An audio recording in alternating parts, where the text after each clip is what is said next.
crafty friends, it's Jess from jesscrafts.com, and today I'm going to share a little bit about how I made my own ScanNCut cover from fabric. I made a little pattern of sorts for you guys, but I am by no means an expert sewer or have very much experience in pattern making. I made this for myself over a year ago, and it seemed to work out.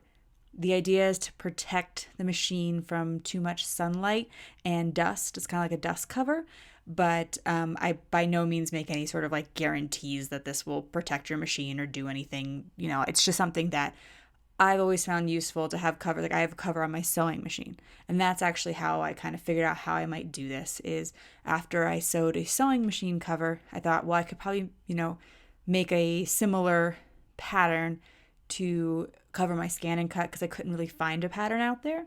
So, this is an incredibly simple pattern. I'm showing you, I'm going to give you, this is a free printable template on my blog where you can just download this and print it off, and it will give you the two side curved pieces, but then you'll also need two rectangles. So you'll need about half a yard of fabric. There'll be some written instructions as well. So if my tutorial is not very helpful, and again, I'm just a very amateur sewist at best, but hopefully this sort of step-by-step directions will be a bit more helpful. I'm going to take my two rectangles. I have one that's wider and one that's narrower. They are the same length though, of course, because that's what's going to cover the ScanNCut. And I found instead of sewing them together, instead of making one large rectangle, gave the cover a bit more shape to it, and it stayed on a little bit better. You could, of course, just make one large rectangle, but the other advantage of the smaller rectangle is that you can make it out of less fabric because you only need half a yard, whereas if you were to make it one larger rectangle, you might need a bit more fabric. I haven't tested the numbers on that. Put it right sides together, sewed it closed, or sewed them together. And I serged, and I'm going to serge throughout the video because I have a serger, but you absolutely can just use a regular sewing machine and a straight stitch, and quilting cotton or whatever fabric you have on hand will pretty much do it. Probably you don't want like something super slinky, and you wouldn't want something that is see-through. You kind of want it to protect from the light a little bit. So then I take one of my side pieces and I first pin it right sides together to the more narrow rectangle, which is the back of the cover. And it's a little bit easier because those are two straight sides. And then I'm going to pin the two curved sides together. I find it helpful to pin the ends so that they meet, and then it helps me to sort of get the rest of it together a bit more, because if I were to try to follow along perfectly on the curve, I often wind up with my ends not meeting. So I like to pin my ends first, but also kind of try to get an idea of maybe where my middle is. I didn't add any pattern markings because again, it's such a simple shape, and with just a little bit of fussing, you should be able to get those to line up pretty well.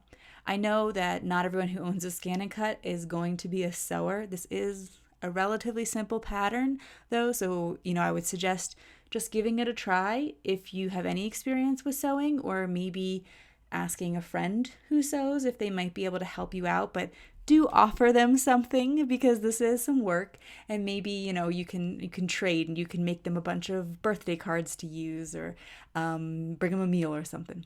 Anyway, I sewed the fabric together where it was pinned, and now I have an unfinished hem, and you can see how when I turn it to right side out, it fits over the machine, and we're pretty much done here. We just need to sew a hem. And so what I do, because I, again, am not a sophisticated sewer by any means, is I turn it inside out, and then I just sort of flip up the edges and hoping they're all about the same. You could just, try to measure a 1/4 inch everywhere, but I honestly feel like that takes more time for me than just sort of, and this is always what my mom did growing up when we were sewing. She kind of just she'd put it on your body, and figure out where the hem needs to be, I'm kind of doing the same thing, except the ScanNCut here is my model. So I am going to lift up the edges and pin them. Then I want a nice finished look. As I said, I serged all the seams, which gives a really nice finished look. But in order to achieve that with the hem, I am going to pin it up a little bit. I'm going to sew around that. Then I'm going to lift the hem again. I think it's called like a rolled hem or a double hem.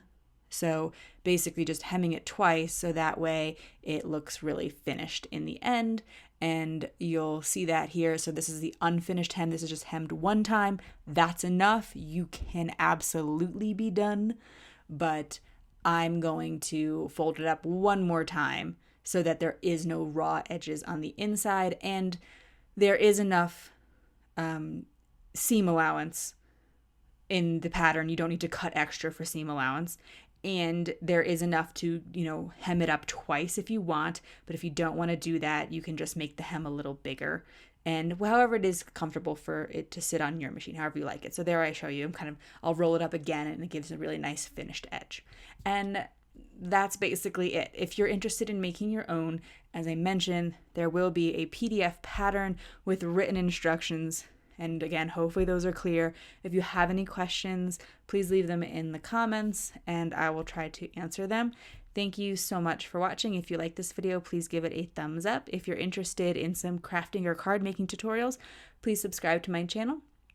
And I'll leave you some links to what I used into my website below. Have an awesome day. Bye.